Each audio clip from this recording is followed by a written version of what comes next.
Okay, hi guys. My name is Amirah Fazana binti Rostam, and my matrix number is AS10675.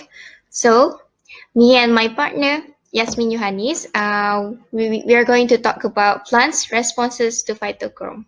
Okay, so if you guys are referring to meta textbooks right now, you guys can open to page 487. It's the last subtopic of chapter 26. Okay, so before I jump right into my presentation, so at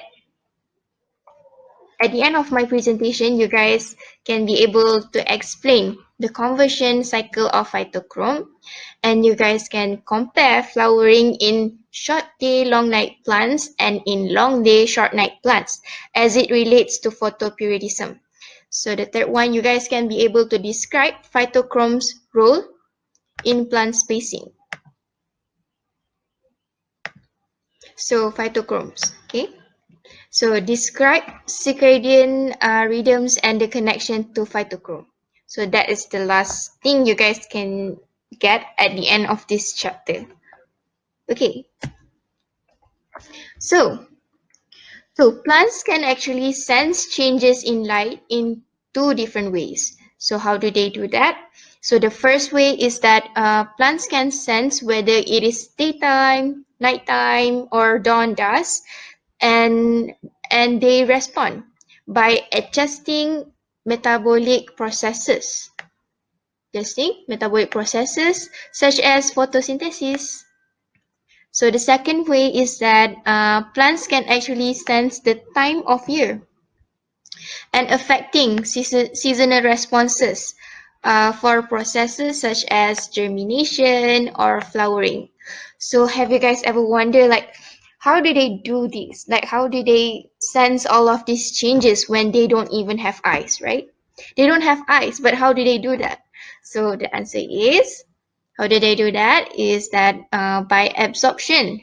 Actually, absorption of blue and red wavelengths of the visible light spectrum by the light-sensitive pigments, phototropin and phytochrome. That's how they do. So, phytochrome. So, okay, as you can see, this thing right here is actually a structure of phytochrome. Wow. So, two identical proteins. Okay, so this is the chromophore. This is the large portion and the smaller portion. Okay, chromophore, large portion, and smaller portion. So, the large portion is light sensitive region, and the smaller portion is a kinase that can link absorption with the transduction pathway with the cytoplasm. Okay. So what is exactly phytochrome? Okay, phytochrome is a blue-green leaf pigment that is present in the cytoplasm of plant cells. Okay, actually, phytochrome is said to act as light switch. This thing right here is actually is said to act as light switch. Okay, why? Because sometimes it can be in down inactive position. Sometimes it can be up active position, can switch off. So I know you guys are like, where's the link between switch and phytochrome? Okay, I will explain more about this later. Okay, so actually phytochrome can distinguish between red wavelength and far red wavelength. So red wavelength during daytime and far red wavelength during dawn or dusk, like in the evening. Okay, so okay, red wavelength is 650 to 618 nanometer, and this thing for far red wavelength is 710 to 740 nanometer. Okay, so actually okay, so because of these two range of red wavelength, it causes the phytochrome protein to phytochrome protein, this thing right here, to interconvert between two forms. Okay, so what are the two forms? these are the two forms, the inactive form and the active form. Okay. Okay, these are the two forms, which are the PR and the PFR. So PR is the inactive and the PFR is active form.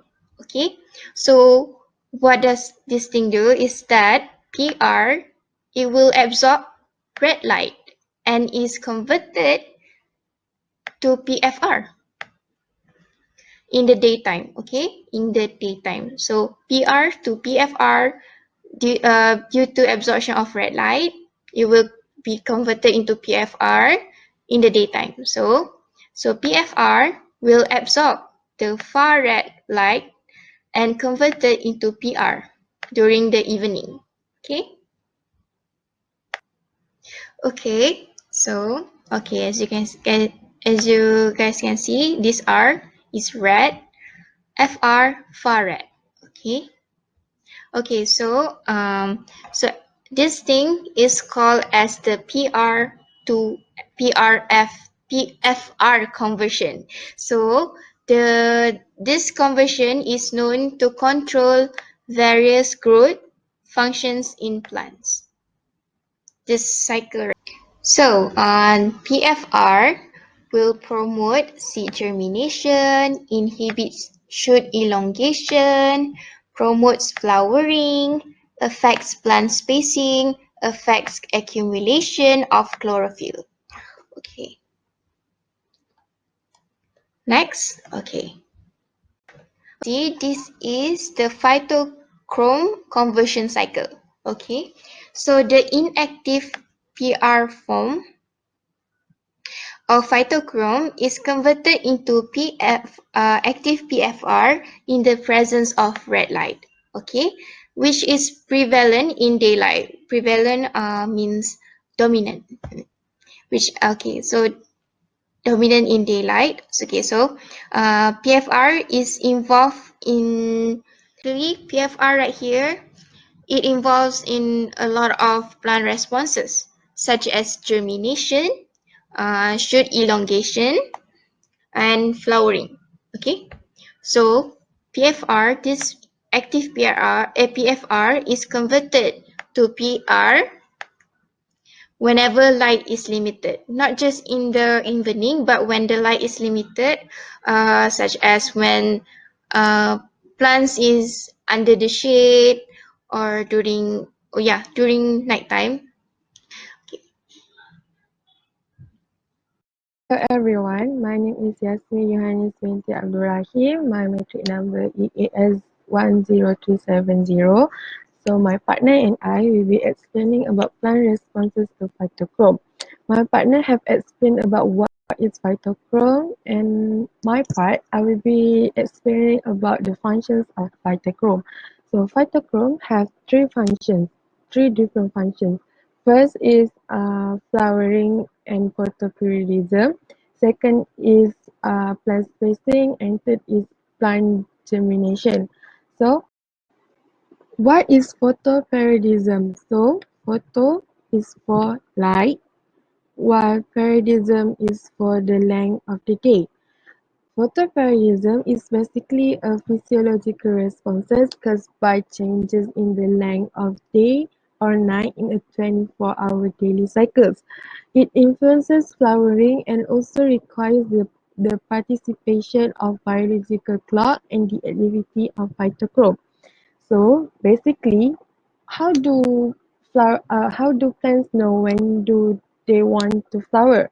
It's actually based on the length of the day, and physiological changes in flowering plants are related to seasonal change in day length. So flowering plants are divided into three plants, which are short day plants,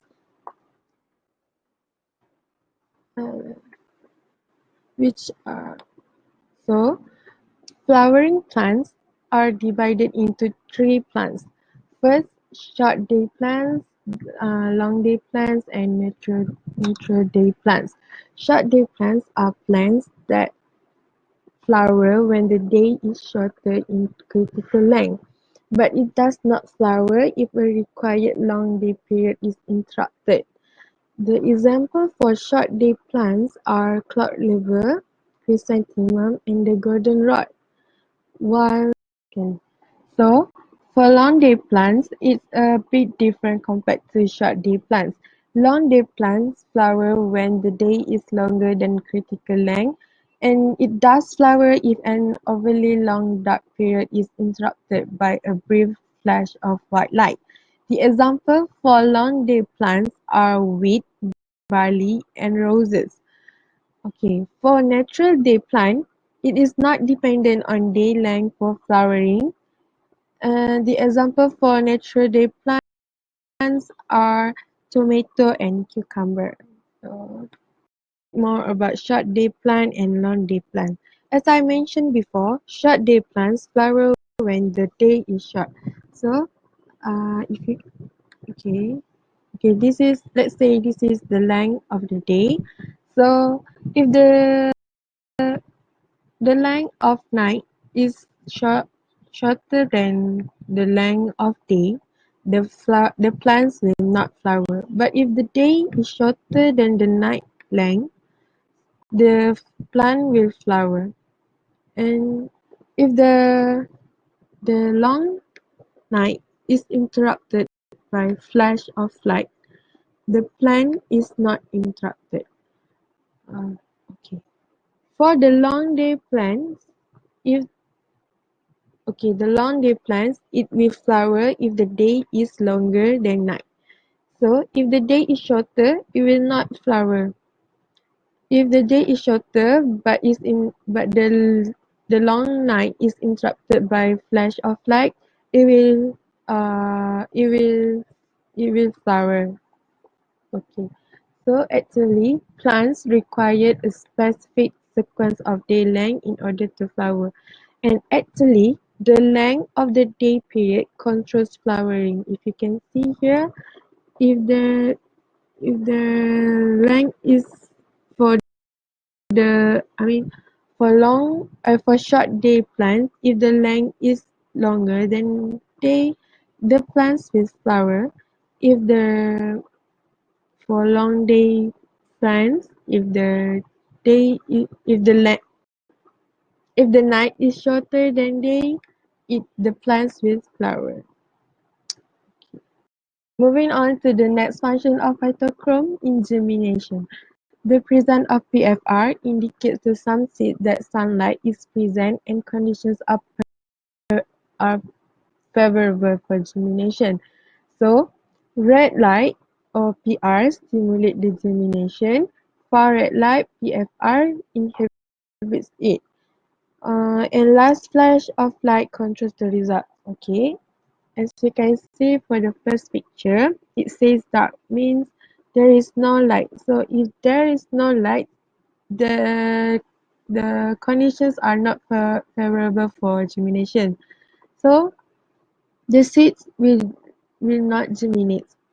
If you see the second picture, the last flash of light are red light, which it will stimulate the germination. So in the second picture, it shows that the seeds are germinate. While the third picture, the far red light is the last flash of light. So the far red light inhibit the germination and the seed will not germinate.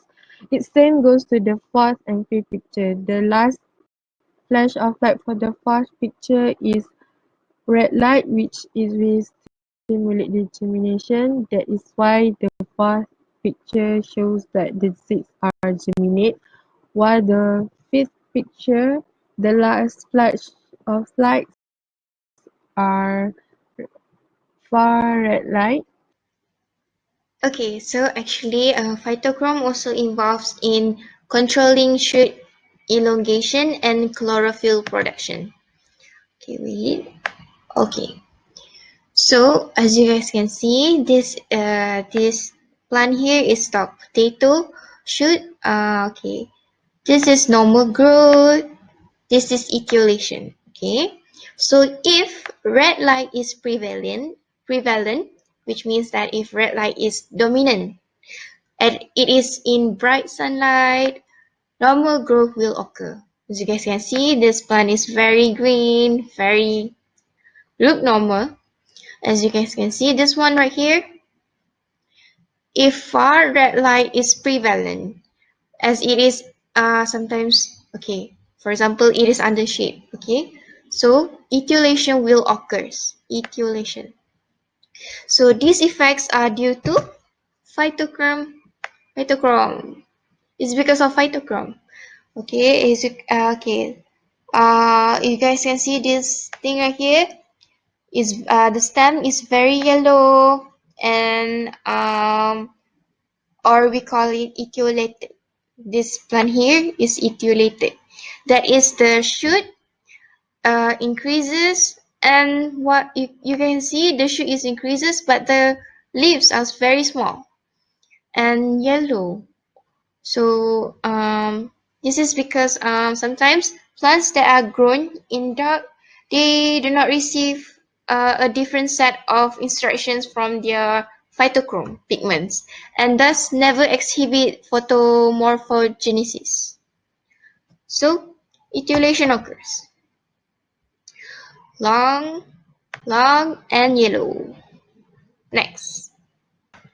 So plant spacing is another interesting function of phytochrome actually, because okay, so in nature, red and far red light also signal spacing. So leaf shading increases the amount of far red light relative to red light. So okay, plants measure the amount of far red light bounced back to them from neighboring plants. So okay, for example, far red light bounce to them, so they measure the amount of far red light bounce to them, okay, from neighboring plant. Okay, so the closer the plants are, the more far red relative to red light they perceive, and most likely they are able to grow taller.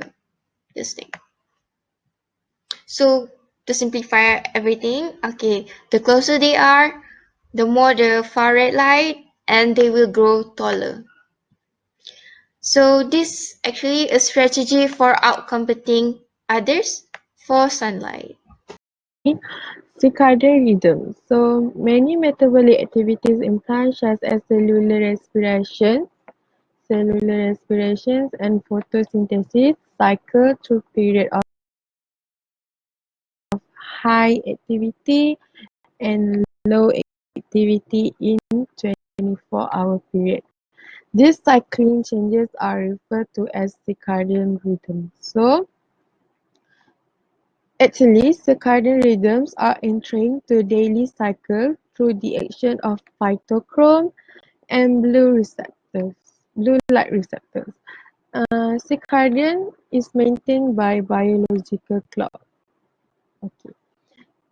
Criteria for the circadian rhythms are occur in every 24 hours and take place whether or not the day or night cycle is present. Okay. As we all know, plants have circadian rhythms. So let's take a look at this picture. In the first picture, it shows that Ozolis plant, the leaf of Ozolis plant are open during morning, but during night the leaves are closed. And the same goes to the morning glory. The flower is open during morning, but it closed during night. Okay. Now, okay, let's take a look at more example for this graph. It shows when the flowers open and the flowers close against time. So let's say this is the time for a day. This is time for a day. So during midnight, the flower will close. The flower will close.